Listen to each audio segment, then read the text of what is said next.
Galnet News Digest, 22nd of February 3308. We read the news so you don't have to. In this week's news, we look at the latest troubles in the Colonia Bridge project, and we have a look at some recent galactic record breakers.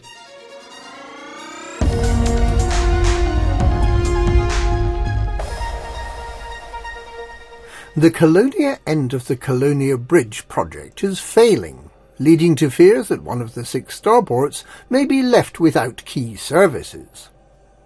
Brewer Corporation has been getting the 6 starports, along the Colonia Bridge, fitted out with services to make them fit for use as a home base by commanders who want a break from the hustle and bustle of inhabited space.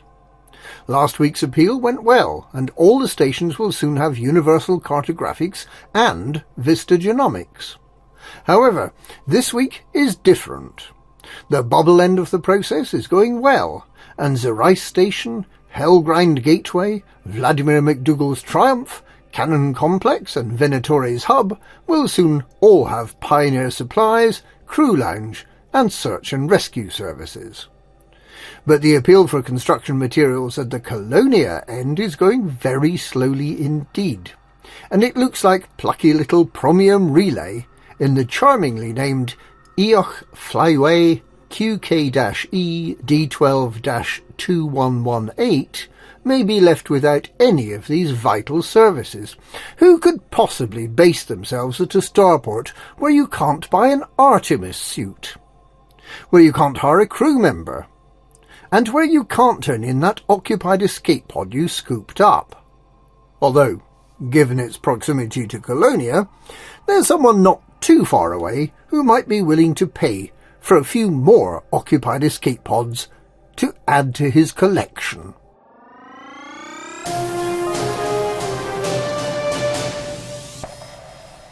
It's been a week for records. Commander J.J. Goldberg arrived at Beagle Point from the bubble in record time. Commander Vivian Heliat flew for days and days beyond Samotus Beacon, and Commander Rasilas found themselves not just in another galaxy, but in another universe altogether. Commander LCU No Fool Like One has created a Crates and Adders board game that illustrates the way penal megaships can be used to speed up the trip from the bubble to Colonia, a journey Commander JJ Goldberg recently completed in less than an hour after being dared to by LCU. Commander Goldberg's latest speedrun, also the result of a dare, was from the bubble to Beagle Point using the new pre-engineered Class 6A frameshift drive that the Brewer Corporation recently handed out as a reward. The time to beat was 4 hours and 18 minutes by Dr. Chives, who was using the previously best available FSD. Under the rules, the starting point can be anywhere within 350 light-years of Sol. Goldberg did the run 3 times after spending hours planning the 232 jumps in exquisite detail. In all, he spent nearly 12 hours jumping and scooping, breaking the record on each of the 3 runs, eventually shaving 35 minutes off the time and arriving at Beagle Point in just 3 hours, 43 minutes and 10 seconds. And he actually jumped all the way back again. Well, he did the first time, choosing instead the Remlock ride home for the second and third trips. Meanwhile, for the last month and a half, Commander Vivian Heliat has been patiently supercruising with the help of a number of tanker ships, from Semitus Beacon on the far side of the galaxy from Sol, out into the intergalactic void, attempting to beat all previous records for the Commander to get the furthest away from Sol. She did this with the help of veteran point-and-fly-in-a-straight-line pilot Commander Diluvian.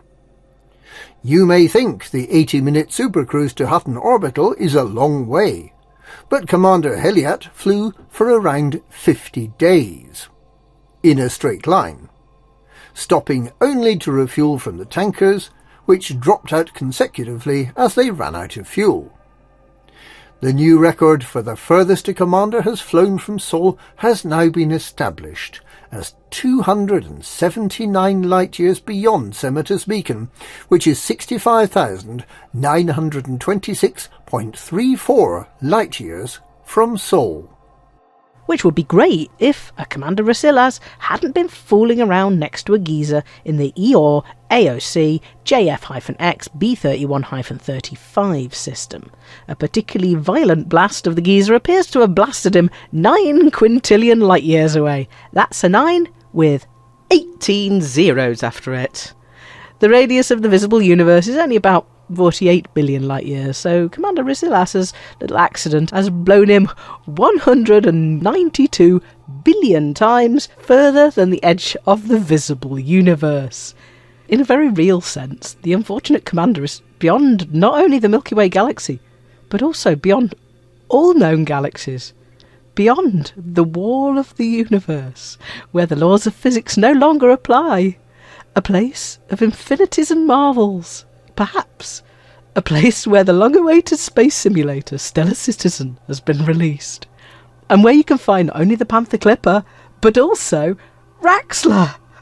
So if anyone ever claims they've travelled further than anyone else from Sol, tell them about Commander Rasilas. And that's this week's Galnet News. Galnet News, we read the news, so you don't have to.